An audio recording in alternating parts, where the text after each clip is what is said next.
Welcome to the 5 Week Linguist Show. In this series, we're talking all about activities to save your sanity and have kids, your students, learning languages at the same time, right? Without losing that time that precious time that we have, but just some change of pace activities for your repertoire.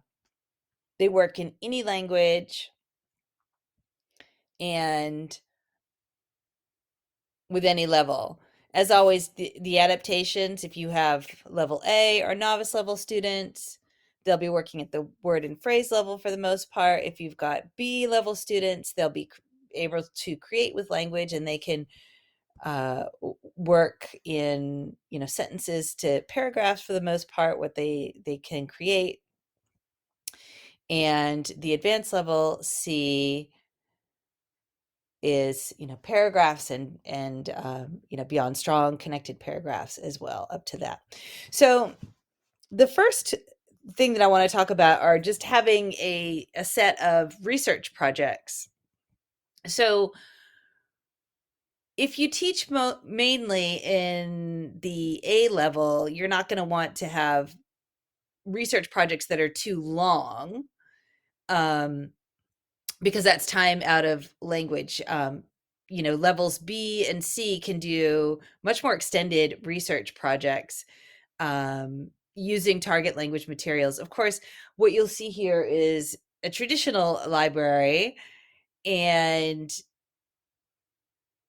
depending on what you have access to, it's most likely going to be somewhere on the internet that this research happens, and that's fine. Um, so some examples of some research projects that you might do. Cultural projects are, of course, are very popular. So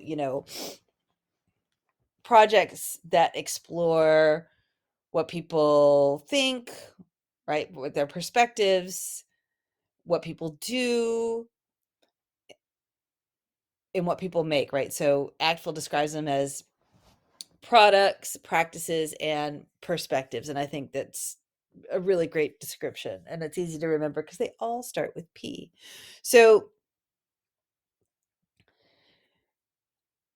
I don't like to make projects that are too long because I don't want them to be out of the target language. So obviously you're going to design that stuff, keeping all of that in mind. So for beginners, some of the projects that I like to do would be anything that's short and sweet. So students might research a recipe, and I might pick a couple things to make. They might research a recipe and make it, and then everybody gets to try some food.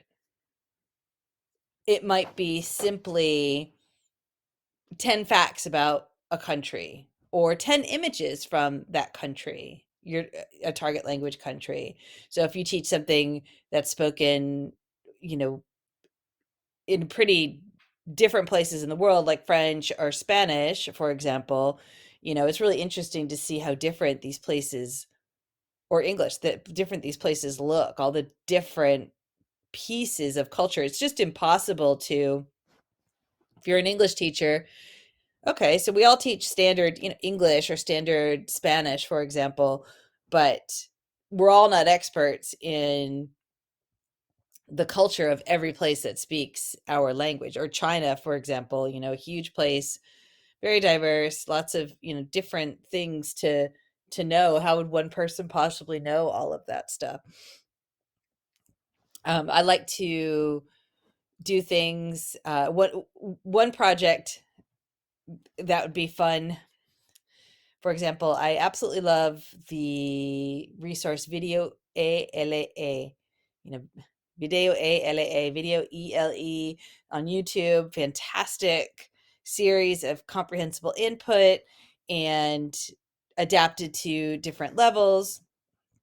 So I really like to do an activity on superstitions and traditions, or I find that really high interest, and have some reading materials that talks all about where superstitions come from. And that resource also has a video on that. And then, so you've gotten a lot of input, and then an extension might be to find a little bit of information about another superstition or holidays, why we have certain holidays, or where they actually came from is a good example. Really simple, easy stuff. If you're doing fashion, a famous a brand from each country, for example, they can be really, really short. But just having um, a, a repertoire of projects to explore culture is really helpful to really get immersed in culture. And they tend to be really high interest as well. And you can have longer projects that go on for a while. So whenever you find yourself, maybe you've got a bit of extra time, then you can incorporate one of these projects in there. If you've got 10 extra minutes, you can work on your project so it's sort of ongoing throughout a period of time. One activity that I like to do, research activity, is called hot seat. And I have a lot of different versions of this activity, but essentially in this version, in this context, in the research context, I would pick a famous person from the target language, and you have a set of questions. So it could be, let's say, an athlete or royalty or someone famous from history, a political figure, uh, an everyday person. It doesn't matter. This works best we'll talk about everyday people in just a minute, but essentially you give them all in the target language a series of questions that they need to go research and find the answer. They can cite their sources. That's really good practice for this as well. And they have to memorize, they have to be able to answer all that question. So for example, what's your name? Where were you born? Who are your friends? Who are your enemies? What are you famous for? Etc. It's a great way to it's a very engaging, fun activity that incorporates language and culture. So essentially, this is a sort of a version of that same activity that I just talked about, hot seat, but students are making making up a character. So you might have pieces of paper and everybody picks a different country or a different city or a different place. There's lots of different configurations that you can make of this, and they're all together. So, if you taught Japanese, for example, everybody might be from a different place in Japan, and they've all come together to this one place, and they're going to have a party. And so you have similar types of questions that you do with the hot seat, and they have to research and find the answers. So they have to find the answers that are specific to the place that they're from. So, what time do you eat lunch? What's your favorite food? All of those answers that they have are going to be based on the research they do about people, about the people, the character that they're creating. So if you teach Spanish, perhaps the favorite dish of someone from Valencia is going to be very different than someone from Cartagena. So, it's all going to be culturally relevant, right? That they're all a little bit different. And then they have to be able to answer these questions, and they actually go to the party and they talk to each other. And then they have to take notes on a couple of the people and tell you about those people. And you can even leave your questions up there on the board. That's a really fun research project. Another research project I like to do is guest speakers. And again, this is very, very, very flexible and very, very, very adaptable. So basically, this works with any level, any theme. Lower level students need more support than upper level students do, but you pick a theme. So let's say a theme might be arts, for example. Let's say our theme is arts and, something specific. So we want, you might pick something that's relevant to a specific country or area. I'll use Argentina.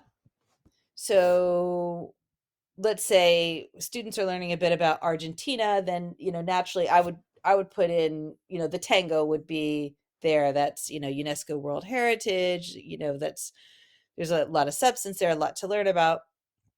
So basically, they students would make up questions for a guest speaker based on that theme. So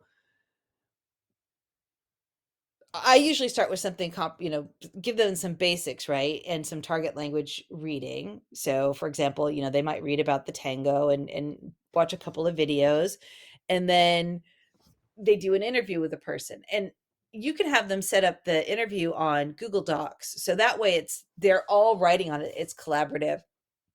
So you don't get any repeat questions. So some of the questions might be, what's your name? Where are you from? Where do you live? Tell us about Argentina. What can you tell us about the history of Argentina, etc. Right? So depending on how many students are in your class or participating in this would be, you would, sort of limit the questions. So after that research is done, right, the questions are all going to be targeted towards somebody from a certain place who knows a little bit about whatever it is, or hopefully knows a little bit about where it is. That's, they don't have to, can really be about, meeting sort of a real person from that place. And then you can edit it and do all the spell checks, etc. And then you've got a document to everyone to use to guide the interview. So this is great for beginning students. So then they have some support, and then they ask the questions. So take turns asking their questions, and everybody jots down answers. And at the end, they all come together and, fill in any gaps that happen during the interview. So it's really rich. Requires a bit of research oftentimes, even if it's just finding vocabulary, to all be used for communication. Another fun activity that involves target language research, commercials. So YouTube is one of the biggest search engines in the world, and it's just a gold mine for language teachers and language learners. And I think one of my very favorite things is finding, what's popular, what does everyday life look like. And I realize that commercials are made for specific purposes to sell things, but it really shows you what brands are popular, what foods do people eat, what's happening in the country, right? A lot of advertisements, might be a public service announcement, for example. But it's great to see target language brands, and you get a lot of comprehensible input, right? There's always a lot of visual support, and there's always something to think about. So a fun research project would be finding a target language commercial and linking them up. So if you've got access, if students have access to a computer, or the internet, and you're able to do this, the research is everybody finds, one target language commercial, and their job is to be able to tell you, what it is, where it's from in the target language, where it's from, what are they advertising, and to be able to be an expert on that particular one. And then if you've got downtime, if you've ever got a few minutes, it's great to see everyone's videos. They tend to be really short, and they tend to be packed with culture as well. It's really enjoyable to see what everybody came up with. And it doesn't take tons of time. It's a research project that doesn't take tons of time. So I want to thank you so much, and be sure to check back next week for another set of Sanity Savers for language teachers. Until next time.